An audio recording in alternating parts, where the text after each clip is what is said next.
네, 안녕하세요. 케부자입니다. 시청하시는 구독하기, 좋아요, 알람 설정, 멤버십까지 부탁을 드리겠습니다.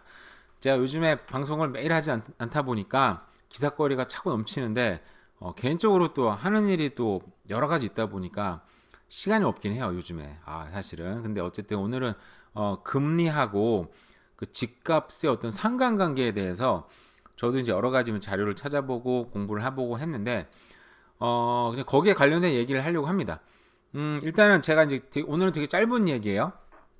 앞으로 금리가 이제 떨어질 거라는 얘기가 지금 많이 나오고 있어요. 그죠? 금리가 올라서 집값이 이제 밴쿠버 같은 경우에 뭐 캐나다 전체적으로 한국도 그런 것 같고요.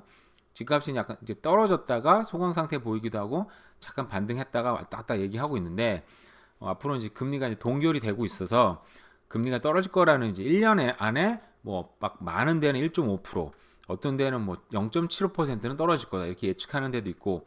근데 금리 상황이 또 문제지만은 경제 상황이 또 달라지니까 거기에 관련된 얘기를 좀 해보려고 합니다. 자, 이 그래프를 찾았는데 이 빨간 선 보이시죠? 이 빨간 선은 이게 이제 median sale price of house, 미국 거예요. 일단 자료는 자, 미국의 이제 그 중간 가격 집값입니다. 보면은 꾸준하게 우상향을 이제 쭉 하고 있죠. 그리고 이제 여기 파란색 그래프는 이게 30년 그 모기지 이제 쉽게 말해서 그냥 모기지 레이트라고 생각하시면 됩니다. 그죠? 모기지 레이트가 이게 자료가 보니까 이제 뭐 75년도인데 뭐 70년 초반부터 있는 것 같아요. 그때는 모기지가 무려 7.5%, 많이 낼 때는 세상에 거의 18%낸 것 같아요. 이걸 내가 어떻게 살지? 지금은 이제 바닥에 붙어 있기도 하고. 집값은 그죠? 집값이 이제 당시 보니까 뭐 3만 불 정도 됐던 것 같아요. 70년대 초반에. 근데 지금은 10배가 넘어서서 이제 미디언 가격, 중간 가격 정도 되는데 미국 전국 평균이 이게 뭐 36만 불 이렇게 되니까 10배가 훨씬 넘었죠. 10배가 훨씬 넘는 가격으로 지금까지 어쨌든 올랐다. 근데 이렇게 보시면 중요한 게 그런 것 같아요. 그러니까 딱 봤을 때 이 모기지는 뭐 올랐다가 내려오는데 점점 이 전체적으로 이제 우하향하고 있잖아요. 그죠? 그러니까 쉽게 말하면 옛날보다 어쨌든 돈의 가치는 꾸준하게 지금 떨어지고 있다. 그러니까 모기지 금리가 이자가 싸다는 얘기는 결국 돈 빌리는데 옛날 돈에 귀할 때는 빌릴 때 거기에 대한 이자를 많이 주고 빌렸어야 됐고, 그리고 지금은 돈을 적게 주고 빌리는 시대가 됐잖아요. 물론 이게 뭐 정말 막 1%대였다가 이게 미국 같은 7%대까지 찍고 한번 내려오고 있는데 캐나다도 이제 6%, 7% 왔다 갔다 하잖아요. 그죠? 그러다 보니까 근데 주목할 건 이런 것 같아요. 결국 집값은 물가는 계속 올라서 돈의 가치는 하락하니까 계속 올랐다. 그리고 돈이 흔해지다 보니까 돈의 가치는 돈을 빌리는 가치도 돈의 가치가 떨어지다 보니까 돈을 가치는 비용도 점점 떨어졌다. 근데 이게 아까 얘기한 것대로 우리는 이제 금리와 집값의 상관관계를 볼게요. 여기 쉐이드 침대를 보시면 이 쉐이드 침대는 미국의 이제 리세션이었습니다. 가장 우리가 알고 있는 금융위기 때 리세션을 보시면 집값이 이제 확실히 떨어졌죠. 이때 이제 확 폭락 구간도 있었네요. 그죠? 근데 이때 어땠습니까? 금리를 보니까 금리를 조금 올리다가 금리도 급격하게 떨어뜨렸어요. 금리도 좀 많이 떨어뜨렸는데 그럼에도 불구하고 집값이 또 떨어졌다. 왜냐하면 저 때는 외부 충격이 너무 심했으니까. 그죠? 또 딴 데 볼까요? 요때 보시면 집값은 또 분명히 하락을 했네요. 그죠? 이게 2000년 바로 뒤네요. 근데 이때만 봐도 금리는 또 떨어지고 있다. 이때가 뭐 버블닷컴 뭐 이때 아닌가요? 그죠? 정확히 기억 안 나지만 어쨌든 리세션이 있다고 합니다. 집값이 떨어졌는데 금리도 떨어졌다. 금리가 떨어지면 우리 흔히는 집값이 오른다고 생각하지만 이때는 둘 다 떨어졌다. 이때도 마찬가지. 외부 충격이 있었으니까. 그리고 90년대 초반에는 금리가 떨어지고 있는데 이때는 집값이 뭐 크게 떨어지지 않았지만 어느 정도 동결을 했다. 근데 여기 보면 석유 파동 요때 이제 70년대 초만 해도 석유 파동만 있을 때잖아요. 이때도 금리가 이때는 이한하게 리세션이 왔는데 금리를 올렸어요. 근데 집값은 떨어지지 않았어요. 오, 세상에. 그리고 80년대 초반에도 이때 이제 물가가 너무 막 오르니까 그죠? 이 되게 유명한 연방은행 총재가 있었는데 이름이 갑자기 기억이 안 나네요. 그 금리를 갑자기 한 방에 그냥 빡 이렇게 17% 그냥 갑자기 올려버리는 그 총재가 있었었는데 이름이 갑자기 기억이 안 납니다. 이 사람에게 이렇게 올렸어요. 올렸는데 집값이 요동이 있긴 있었지만 그때 워낙 물가가 센 때다 보니까 집값이 크게 효과를 보지 않았다. 그죠? 근데 그래서 결국은 이제 뭐 이 그래프를 봤을 때는 꼭 이거 말고도 딴 데 볼까요? 딴 데 보시면 요 구간 때 볼까요? 금리가 요때 좀 올랐다가 쭉 올라고. 그러니까 금리가 이제 우상향하는 구간에 2000년, 2013년부터 한 2017년 요때까지 그죠? 그때 보시면 금리가 올랐다가 꾸준히 우상향했어요. 근데 집값도 어떻습니까? 계속 우상향했어요. 요때 볼까요? 2013년쯤 되는 것 같은데 이때 금리가 갑자기 올랐네요. 그죠? 저도 뭐 이때 무슨 일인지 잘 모르겠어요.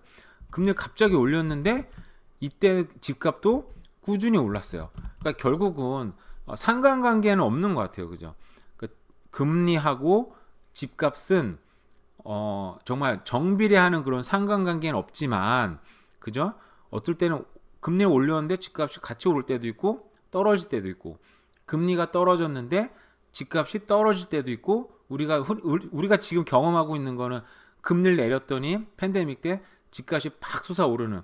근데 금리였지만 팬데믹 때는 돈을 또 엄청나게 풀어댔잖아요. 그죠?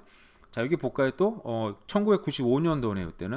이때는 금리가 막 올라갔다 내려 춤을 추는 구간이었는데 집값은 어떻습니까? 꾸준히 어쨌든 이때 살았으면 아마 집값이 아마 좀 출렁출렁 하는 것도 분명히 겪긴 했겠지만 지금 그래프로 보니까 뭐 오르락 내리락 했지만 전체적으로 꾸준히 우상향하는 그래프를 또 보여주고 있습니다. 그러니까 결론은 요건 좀 더 이제 좀 되게 단순화시킨 그래프인 거예요. 금리는 올랐다가 어쨌든 전체적으로 우하향하고 있고 왜냐하면 돈의 가치가 그만큼 떨어졌으니까 돈을 빌리는 비용도 떨어졌어요. 그죠? 근데 집값은 어떻습니까? 꾸준히 우상향을 하고 있다. 근데 이건 2014년 그래프밖에 없어서 좀 더 극적으로 그려졌죠. 그래서 크게 상관관계는 없다라고 보는데 제가 또 다른 그래프를 찾았어요. 이 그래프는 보니까 단순히 집값과 모기지를 이제 그 집값 변동을 놓은 게 아니고 퍼센트지로 나눴더니 이 사람은 그 어떤 그 법칙을 찾아냈어요. 여기 보시면 when mortgage rate have risen over 20% year over year for more than 2 months in a row, the rate of the house price growth has slowed. 그러니까 이게 무슨 말이냐면 금리가 20% 이상이 이제 급등했을 때 그게 이 2달 연속으로 된다면 하우스 프라이스가 그때는 이제 슬로우해진다. 가격이 떨어지더라라고 찾아냈어요. 이 그래프를 보니까 최근 팬데믹까지 이제 나왔네요. 그죠?